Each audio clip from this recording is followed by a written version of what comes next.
get this feeling I love that makes me want to cry. So hold my hand and watch me fall into the sky as I get butterflies under my skin, butterflies trying to do me in, it's making me crazy, it's been happening lately. Butterflies in my stomach, butterflies are making me sick, it's no surprise that I've got butterflies. First time I met Jessie, I was at my friend Amelia's lake house, and she was having like a bonfire, and she was there with her little fedora, and we just kind of hit it off right then and there. She just kind of indoctrinated herself into my core friend group of high school. Something about her character that probably drew me to her was the fact that she was so bold, but at the same time she was so gentle. My thoughts about her was that she was really cool, and she was really kind of different in a sense that she wasn't really concerned about what other people thought. She just kind of threw herself out there, and what took did, and what didn't, fell by the wayside.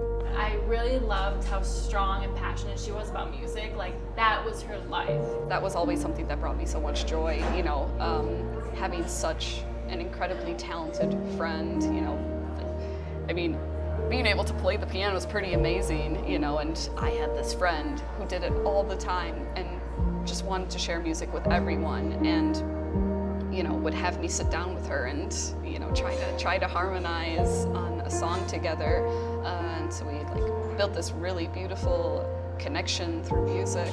I would write lyrics, and she'd play around the piano, and we'd kind of sync things up. Both my best memory with her and my biggest regret that we didn't take it further and do more with it. I was in my office. Holly knocked on the door.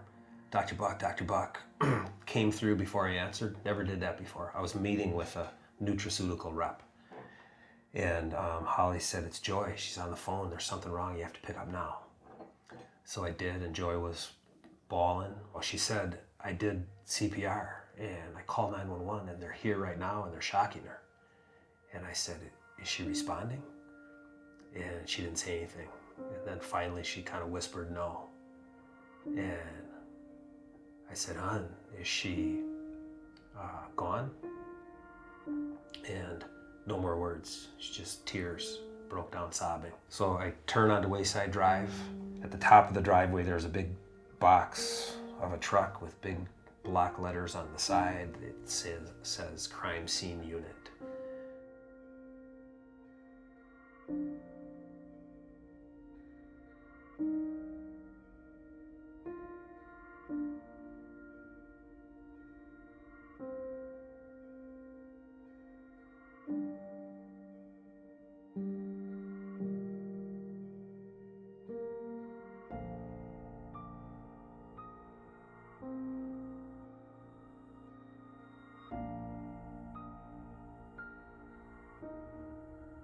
I meant that then, and I mean that now, and I've forgiven him every day, and so has Joy for coming up on 3 years, almost 1,000 days now.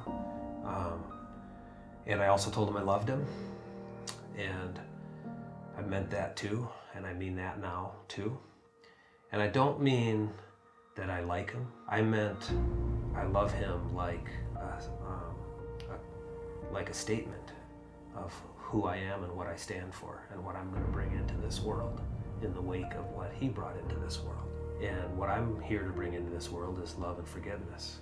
A month after the murder, 500 people in Hartford showed up at Westside Park, lit candles, walked for a couple hours around the mill pond.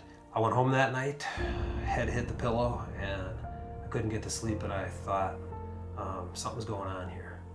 And it felt like the future calling back to us in the present, wanting something to emerge. It felt like something was meant to be, and I was supposed to do something about it. And that something is called the Love is Greater Than Hate Project. We have a dual mission, and the first mission is to end violence against women. It's to cause a global culture change. And I know that's lofty, and I don't expect that to happen tomorrow. but that is truly our mission. The second mission is all people choosing love over hate. Another even loftier goal, we have a 100-year end game vision of what that looks like. I do presentations for middle school, high school, universities, community groups.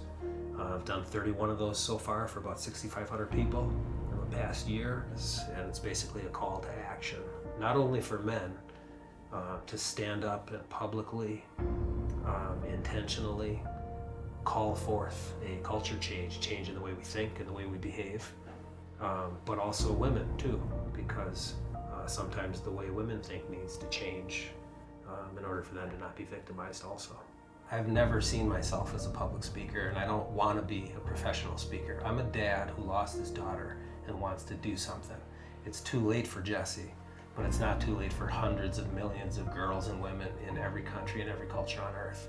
You know, one person isn't going to do something about it alone. 7 billion people are going to have to if we're going to end violence against women, but every culture shift starts with, you know, a small grassroots movement. So that's what we're trying to do. I feel I owe it to Jess. I feel like it's her project and she remains actively involved. I feel like this was her purpose in coming here, and now it's mine, and I can't leave until I get the job done for her. I'm singing this song for you. There's nothing I wouldn't do. So when you're in trouble, come to me.